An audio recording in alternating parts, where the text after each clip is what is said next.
வணக்கம் and welcome to வணக்கம் நண்பா யூடியூப் சேனல். ஸோ இந்த கிளாஸில் வந்துட்டு கிரியேட் அவுட்லைன்ஸ் ஃப்ரம் டெக்ஸ்ட், ஒரு டெக்ஸ்ட்டில் இருந்து எப்படி அவுட்லைன் க்ரியேட் பண்ணுறதுங்கிறது நம்ம பார்க்குறோம். இது ரொம்ப சின்ன கிளாஸ் தான். ஸோ இதை வந்துட்டு க்ரீனாக மாற்றிடுறேன். ஓகே, க்ரீனாக மாற்றியாச்சு. இப்போ வந்து கிரியேட் அவுட்லைன்ஸ் ஃப்ரம் டெக்ஸ்ட் அப்படின்னு சொல்கிறோம். ஸோ டெக்ஸ்ட்டு மூலமாக நம்ம அவுட்லைன் க்ரியேட் பண்ணுறது. அதுக்கு நம்ம வணக்கம் நண்பாவை போட்டுருவோம்.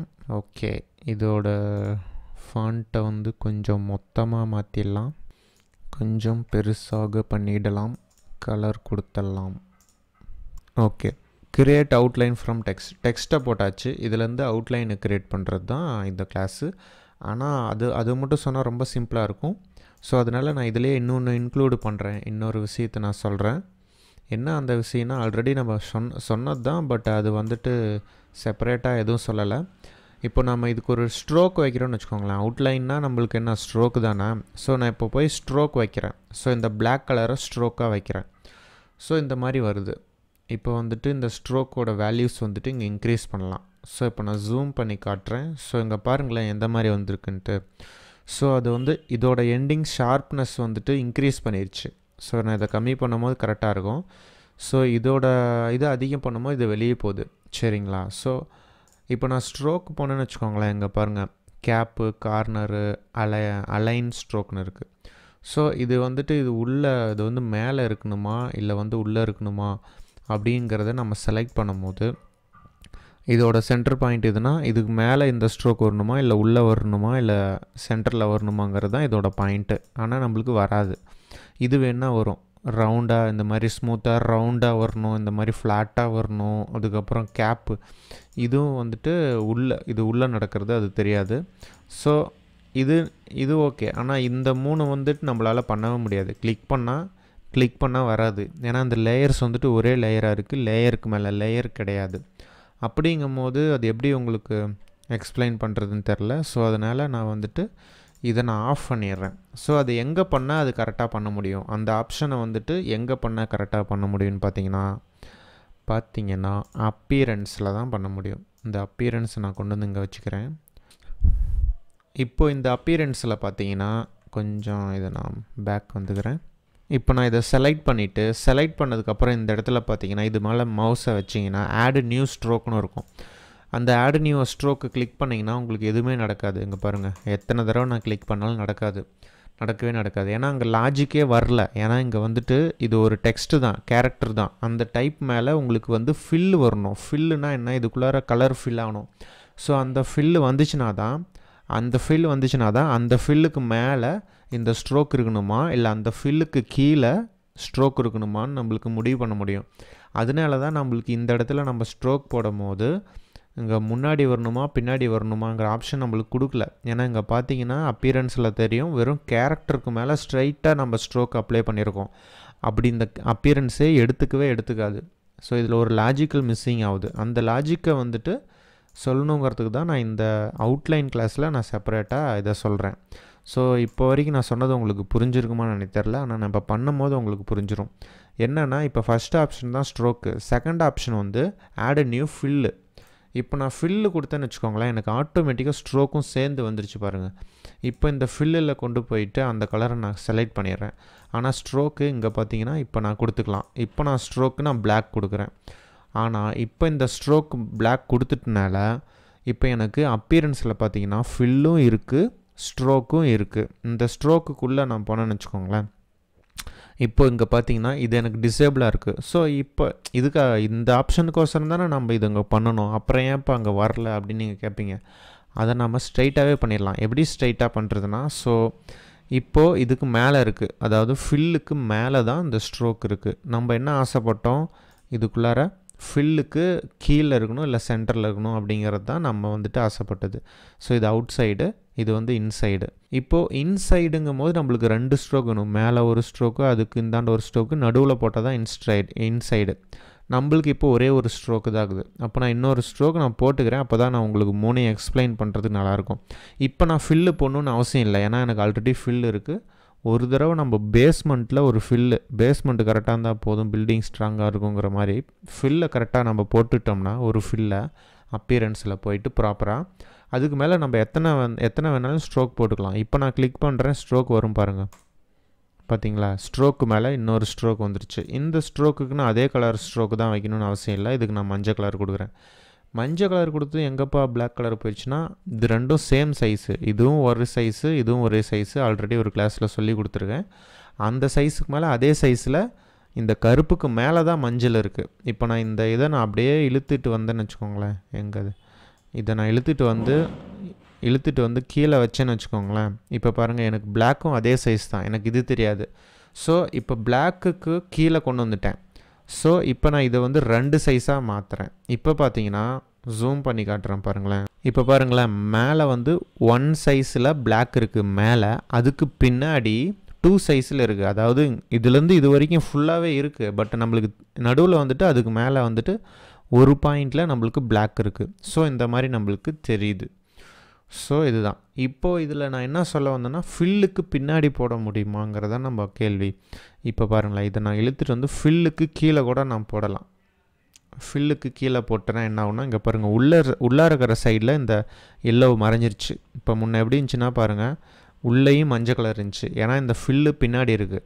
அதுக்கு மேலே இந்த எல்லோ கலர், அதுக்கு மேலே கருப்பு கலர். இங்கே பாருங்கள், ஃபில்லு மஞ்சள் கலர், கருப்பு கலர். இப்போ இந்த ஃபில்லுங்கிறது இதுதான் சென்டர் பாயிண்ட்டு. இது வரைக்கும் தான் இந்த ஆரஞ்சு கலர் இருக்கும். இந்த பிளாக்கோட சென்டர் வரைக்கும் தான். இப்போ நான் இந்த எல்லோவை தூக்கி நான் இந்த ஃபில்லுக்கு கீழே பின்னாடி போடும்போது இந்த ஆரஞ்சுங்கிறது இது வரைக்கும் வருது.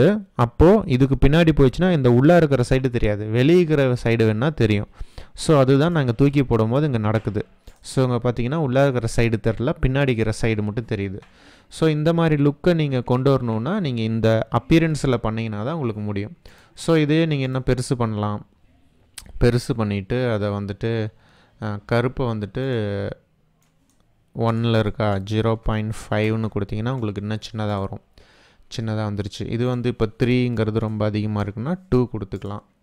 ஸோ இந்த மாதிரி நீங்கள் அட்ஜஸ்ட்மெண்ட் பண்ணலாம். இதெல்லாம் என்னப்பா பண்ணுறது, மேலெல்லாம் இப்படி வருதுன்னு சொன்னீங்கன்னா, அதுக்கு தான் நம்மளுக்கு அவுட்லைன்ஸ் போக போகிறோம். அவுட்லைன்ஸ் இப்போ நான் உங்களுக்கு இந்த மெத்தேடு வந்துட்டு அங்கே பண்ண முடியாது, இதுலேயே ஸ்ட்ரைட்டாக நீங்கள் ஸ்ட்ரோக் போட்டு பண்ண முடியாதுங்கிறனால இந்த கிளாஸில் நான் உங்களுக்கு சேர்த்து சொல்லிட்டேன். ஆக்சுவலாக இந்த கிளாஸில் நம்ம இதுக்காக நம்ம பார்க்கல. இப்போ நான் சொல்ல போகிறத நம்ம பார்க்க போகிறோம். என்ன பார்க்க போகிறோம், வணக்கம் நண்பாவை செலக்ட் பண்ணிக்கோங்க. அதில் வந்துட்டு டைப்பு போங்க. ஏன்னா நம்ம இப்போ டைப்பு தானே பார்க்குறோம். அதில் பார்த்தீங்கன்னா கிரியேட் அவுட்லைன்ஸ் நம்ம தானே பண்ணுறோம். டைப்புங்கிறது டெக்ஸ்ட்டை வச்சு கிரியேட் அவுட்லைன்ஸ் பண்ணுறோம். அப்போ டைப்பை வச்சு கிரியேட் அவுட்லைன்ஸ் பண்ணுறோம். ஷார்ட்கட் பார்த்தீங்கன்னா Shift + Ctrl+O அதை கிளிக் பண்ணினீங்கன்னா, ஐயோ இதை கிளிக் பண்ணிட்டேன். வணக்கம் நண்பாவை செலக்ட் பண்ணணும். இதை செலக்ட் பண்ணி கிரியேட் அவுட்லைன்ஸ் கொடுத்தாச்சு. இப்போ பார்த்தீங்கன்னா உங்களுக்கு பாருங்கள், சென்டரில் ஒரு லைன் தெரியுது பாருங்கள், VAன்னு சொல்லிட்டு. அது என்னன்னா நம்மளுடைய இது ஃபில்லோடைய கலர், ஃபில்லோடைய அவுட்லைன்ஸ் அதை நம்மளுக்கு பிரித்து கொடுத்துருச்சு. இப்போ நான் உள்ளே கிளிக் பண்ணேன்னு வச்சுக்கோங்களேன், எனக்கு எல்லாமே செலக்ட் ஆகுது. ஏன்னா இங்கே குரூப்பில் இருக்குது. லேயர்ஸ் போனோம்னா நம்மளுக்கு குரூப்பில் இருக்குது லேயர்ஸு. அந்த இதை நான் கிளிக் பண்ணேன்னா இங்கே பாருங்கள், A தனியாக இருக்குது, B தனியாக இருக்குது, N தனியாக இருக்குது, ANM வணக்கம் நண்பா எல்லாமே தலைகீழாக ஏதோ ஒன்று மொத்தத்தில் தனித்தனியாக இருக்குது. இப்போ நான் இந்த குரூப்பை வந்துட்டு அன்குரூப் பண்ண போகிறேன். அது எப்படி பண்ணுறது, ரைட் கிளிக் பண்ணுங்கோ, அன்குரூப் பண்ணுங்கோ, அவ்வளோதானா, முடிஞ்சு போச்சு கதை. சரி, ஓகே, அது முடிஞ்சிட்டு போகுது. இப்போ ஸ்ட்ரோக் எங்கேப்பா போச்சுன்னா அது அப்படி தான் போகும். ஏன்னா நம்ம அன்குரூப் பண்ணால் அதோட அப்ளை பண்ண எல்லாமே போயிடும். ஸோ எனக்கு அன்குரூப் பண்ணக்கூடாது. ஆனால் நான் இதை எடிட் பண்ணணுன்னா என்ன பண்ணணுன்னா, இப்படி செலக்ட் பண்ணால் எல்லாமே செலக்ட் ஆகுதா. இப்போ நான் இந்த எண்ணை வந்துட்டு டபுள் கிளிக் பண்ணுறேன். எண்ணை டபுள் கிளிக் பண்ணால் எனக்கு தனியாக இது செலக்ட் ஆகிடுச்சு. இன்னொரு டபுள் கிளிக் பண்ணேன்னா அதுக்குள்ளார நான் போயிடலாம். அதுக்குள்ளார போனால் இங்கே பார்த்தீங்கன்னா இங்கே ஒரு பாயிண்ட், இங்கே ஒரு பாயிண்ட், இங்கே ஒரு பாயிண்ட்டுன்னு இருக்கா. இப்போ இந்த பாயிண்ட்டை மட்டும் நான் டைரக்ட் செலெக்ஷன் பண்ணேன்னு வச்சுக்கோங்களேன், எனக்கு எல்லாமே தனித்தனியாக செலக்ட் பண்ணலாம். இந்த மாதிரி செலக்ட் பண்ணி இந்த மாதிரி கொண்டு வந்து இங்கே ஜாயிண்ட்டு பண்ணி விட்டுடலாம். எப்படி இப்போ நான் எஸ்கேப் அழுத்தினேன்னு வச்சுக்கோங்களேன், இங்கே பாருங்கள் எவ்வளோ தூரம் வந்திருக்கு வெளியே கீழே. இல்லை எனக்கு அவ்வளோ தூரம் எனக்கு பிடிக்கல, இதை மட்டும் நான் கொஞ்சம் கீழே கொண்டு வந்துக்கிறேன். இதை மட்டும் நான் கொஞ்சம் கீழே இது வரைக்கும் கொண்டு வந்துக்கிறேன் அப்படின்னா நீங்கள் கொண்டு வந்துட்டு எஸ்கேப் அழுத்துனீங்கன்னா உங்களுக்கு எண்ணெய் வந்துட்டு பெருசாகி விடும். ஸோ அதுக்கப்புறம் நீங்கள் எம்மை கொண்டு வரணுமா, டபுள் கிளிக் செலக்ட் பண்ணுங்கள். செலக்ட் பண்ணிவிட்டு அதோட இதை பேஸ்மெண்ட்டை செலக்ட் பண்ணுங்கள், பிடிச்சி இழுங்க, உங்களுக்கு கீழே வரைக்கும் வந்துடும். இப்போ வந்து இது எல்லாத்தையும் செலக்ட் பண்ணணுமா, செலக்ட் பண்ணுங்கள். பண்ணிவிட்டு இதை இப்படி வந்து இழுக்கணுமா, இழுத்து வச்சுக்கோங்க. எந்த இடத்துல வைக்கணுமோ வச்சுக்கோங்க. இல்லைன்னா இந்த எண்ணோட ஜாயின் பண்ணணுமா, எண்ணோட ஜாயின் பண்ணிவிட்டு லெஃப்ட் ரைட்டு கீபோர்டில் அழுத்துனீங்கன்னா உங்களுக்கு டக்கு டக்குன்னு வரும். அது மூலமாக நீங்கள் அற்புதமான செயல்களை செய்யலாம். ஸோ இந்த மாதிரி இது ரெண்டையும் ஜாயின் பண்ணலாம். அதுக்கப்புறம் இந்த ஏ வந்துட்டு இதை செலக்ட் பண்ணிங்கன்னா உங்களுக்கு ஃபுல்லாகவே பெருசு பண்ணலாம். அப்படி நீங்கள் பெருசு பண்ணிங்கன்னா உங்களுக்கு இந்த மாதிரி வந்துட்டு வரும். ஸோ இப்போ பார்த்தீங்கன்னா இது ஒரு லோகோ மாதிரி இருக்கா. இது என்னப்பா லைன் ஏதோ இருக்குன்னா அதெல்லாம் நீங்கள் கண்டுக்க தேவையில்லை, விட்டுறலாம். இது ஏதோ 3 டைமென்ஷனில் ஏதோ பட்டன் அமைக்கி விட்டேன். ஓகே.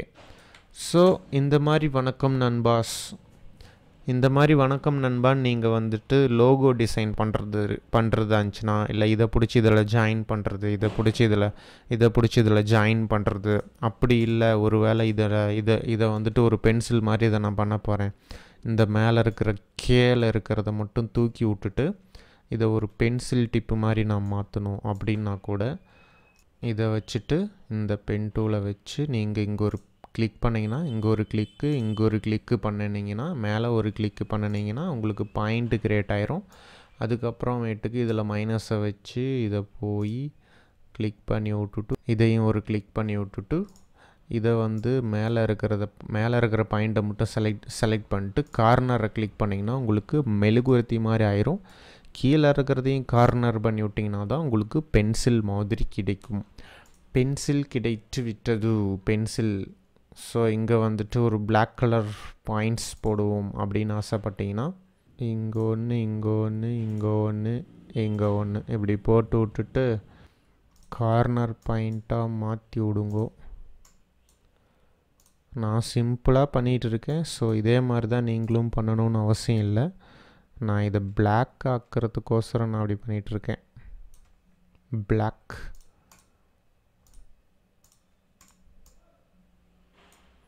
ஓகே, இப்போ நான் அதை பென்சிலாக மாற்றிட்டேன். ஸோ இப்போ பென்சில் கிடச்சிருச்சு. இந்த மாதிரி நீங்கள் என்ன ஷேப் வேணாலும் மாற்றலாம். பாயிண்ட்ஸை இந்த இந்த கர்வேச்சர் டூலை வச்சு நீங்கள் கிளிக் பண்ணி அதை வளைச்சி உங்களுடைய டெக்ஸ்ட்டை வச்சு நீங்கள் அதை அவுட்லைனாக மாற்றி நீங்கள் அதை எடிட் பண்ணி நீங்கள் லோகோவாக மாற்றுறதுக்கு எல்லா வேலையும் நீங்கள் பண்ணலாம். ஸோ அதுக்கு தான் இது வந்துட்டு ரொம்ப யூஸ்ஃபுல்லாக இருக்கும். அதனால தான் டெக்ஸ்ட்டு யூஸ் பண்ணி கிரியேட் அவுட்லைன் எப்படி பண்ணுறதுங்கிறத சொன்னேன். அதுக்கு முன்னாடி அப்பியரன்ஸ் சொல்லலைன்னா உங்களுக்கு இது புரியாது, இல்லைனா இது எப்படி முன்னாடி பின்னாடி போகிறதுன்னு உங்களுக்கு தெரியாது. அதனால் அதையும் நான் இதிலே இன்க்ளூடு பண்ணிக்கிட்டேன். ஸோ நீங்கள் அதை ப்ராக்டிஸ் பண்ணி பாருங்கள். இத்துடன் இந்த கிரியேட் அவுட்லைன் ஃப்ரம் டெக்ஸ்ட்டுங்கிறது முடிஞ்சிருச்சு. எல்லோ கலராக மாற்றி விடலாம். அவ்வளோதான். அடுத்தது இமேஜ் வித்தின் டெக்ஸ்ட்டு செமையாக இருக்கும், சிம்பிளாகவும் இருக்கும், சூப்பராகவும் இருக்கும். அடுத்து வார்ப்பு. லாஸ்ட்டு கிளாஸ் வந்து ஆக்சுவலாக எக்ஸசைஸு, அதாவது நீங்கள் இது எல்லாமே சொல்லிக் கொடுத்தலாம் டைப்பு, அது எல்லாத்தையும் சேர்த்து சொல்லிக் கொடுக்குறது தான் எக்ஸசைஸு. அது நீங்கள் தான் பண்ண போகிறீங்க, நான் இல்லை. ஸோ இன்னும் 2 கிளாஸ் இருக்குது. ஸோ நெக்ஸ்ட் கிளாஸில் இமேஜ் வித்தின் டெக்ஸ்ட் நம்ம பார்க்கலாம். So thank you friends.